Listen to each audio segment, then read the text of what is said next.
Every week, the Payne family cuts straight to the real financial story. The one question, Bob, everyone's asking is, are we in an artificial intelligence bubble?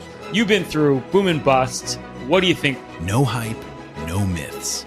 Just what actually matters to your money. Does feel very similar to what we experienced in the 90s. Where are we, though? Are we in 1995, 1997, 1999? Listen to the Pain Points of Wealth on the Red Apple Podcast Network. Listen, all you New Yorkers.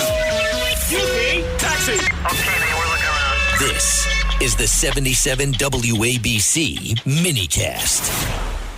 Today is International Holocaust Remembrance Day. And as many of you know, my own father, who's a Polish Catholic, grew up just outside of the Warsaw Ghetto, and as a young teenager tried to help those inside the ghetto walls. We must never, ever forget what happened when 6 million Jews were murdered. And joining us now is Masha Pearl. She is the executive director of a powerful and very impactful organization, the Blue Card. It is a Holocaust survivor support organization, and it's making a big difference. And joining us now is Masha. Masha, I'm so honored to have you here on this important day. Tell everybody, our millions of listeners, why this is so important and why everybody, all generations, especially younger generations, need to understand what happened so it cannot ever happen again. Well, thank you so much, Rita. First of all, I just want to start by saying thank you so much for having me on. And I'm a huge fan of yours, and I've known you for many years, and you have been such an advocate for Holocaust survivors, for those who don't have voices. And I read your book, which really touched me and actually changed the course of my life. And just the amount of giving back that you do is truly inspiring. And thank you. Speaking to you today, by the way, I'm honored because you guys are really honoring true living jewels, true heroes. Thank you. Thank you so much. And today, just being able to speak with you on Holocaust Remembrance Day, it is a really solemn day. It's a difficult day for those who survived, for those who have lost survivors, and those who have lost people in the concentration camps. And really, we remember the 6 million that perished simply because they were Jews. And really, we recommit to never again. And never again isn't just a slogan. It's something that we live every day and we carry out. And the Blue Card is really here to, number one, help those survivors who need assistance. And then number two is to carry on the legacy of those that didn't survive and to bear the torch and to tell their stories to ensure that none of this ever happens again. And really, there are so many survivors still left among us, although the numbers are declining. So there are 40 to 50,000 survivors living in the United States, and the majority live in New York. So between 14 to 15,000 live in New York City, and the Blue Card really concentrates on helping survivors throughout the country. And of course, in New York, just providing them with basic essentials and needs. And secondly, the education piece is constantly coming up with innovative programs and tools to educate younger generations and to stop anti-Semitism as it forms in its tracks. You know, you talked about anti-Semitism, and I can't even imagine what's going on through the mind, especially of the Holocaust survivors. You mentioned the 14 or 15,000 in New York City and around the globe. Yes. Yes. That are seeing what's happening in this country and elsewhere. How do they cope with it? What do they tell you, and how concerned when they see this rise of anti-Semitism, which to me is just so hateful, so shocking, and so horrible? It is really, we get calls, we get letters and emails from survivors very frequently where they're very afraid, and there are incidences that remind them of Germany circa 1930s, or Poland, or Hungary, or Ukraine, or where they came from. And they ask me questions like, Masha, will this happen again? And should I be worried? And what can I do? And they're glued to the radios.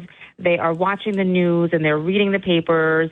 and they are very scared. And the Blue Card and myself, we're here to reassure them. We're speaking out on their behalf. We're here to protect them. And I think that it's very important to listen to survivors' stories and while they're with us, to really fight anti-Semitism and to just shed light on the dangers of what can happen when hatred goes unchecked. And it's alarming. There's hate crimes. There need to be regulations put into place. There needs to be more awareness. There needs to be more safety around places of worship for those people so that they can worship safely and privately. And, so much that can be done, that needs to be done and should be done. And that's what the Blue Card is here to help. How can people who are listening right now, especially on this Holocaust Remembrance Day, and of course, symbolizing the famous anniversary of the liberation of Auschwitz-Birkenau concentration camp, how can people help and try to make a difference through Blue Card? What can they do? Yes, well, there are so many ways people can help.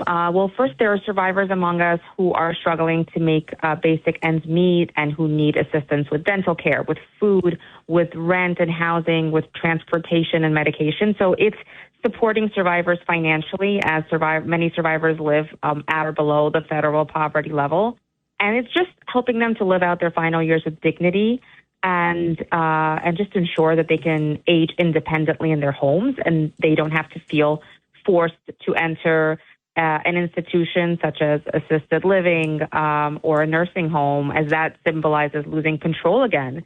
And it's helping them. It's volunteering to help them to carry out their basic daily activities, take them for a walk, help with their sorting of their mail or paying their bills or making a phone call, going to an appointment.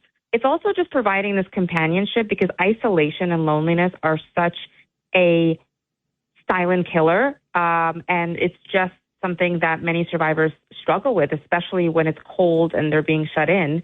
But at the same time, many are struggling even being in the house with not running their heat, as heating costs are very high. So all of those things need to be taken into consideration, and survivors should be helped on a holistic level, right? So it's the entire person. It's calling them. It's writing a card. It's remembering their birthdays. All the things that the Blue Card does, including providing them with a telephone emergency response system, helping keep them safe in case of an emergency.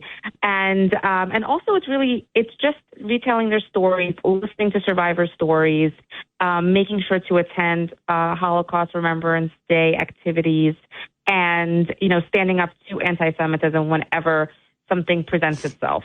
So if you see something, say something. You're right, 100%. And letting them know that we love them, we appreciate them, we honor them, and we honor their memory, too, by doing actions every single day, as you all said. And we're all in this together, Jewish and non-Jews. Stand up against evil and stand up for these heroes. I just want to tell everybody, go to bluecardfund.org to find out more. You are an incredible organization. I've seen it firsthand, the lives that you are changing, the lives you're saving, and how beautifully you're honoring these living testaments to resilience. Truly. Thank Masha you, Rita. Pearl. Thank you again. Thank you very really much. Appreciate you. Thank you. And thinking of you and all the incredible survivors and those who did not survive. It's an important anniversary, and we're so honored to be able to shine a light and make sure we never, ever forget. Thank you, Masha. Yes, thank you. And the survivors, thank you, Rita. Thank you so much, Masha. And I'm so glad you could join us on such an important night. We will never, ever forget. Every week, the Payne family cuts straight to the real financial story. The one question, Bob, everyone's asking is, are we in an artificial intelligence bubble? You've been through boom and bust. What do you think? No hype, no myths. Just what actually matters to your money. Does feel very similar to what we experienced in the 90s. Where are we, though? Are we in 1995, 1997, 1999? Listen to the Pain Points of Wealth on the Red Apple Podcast Network.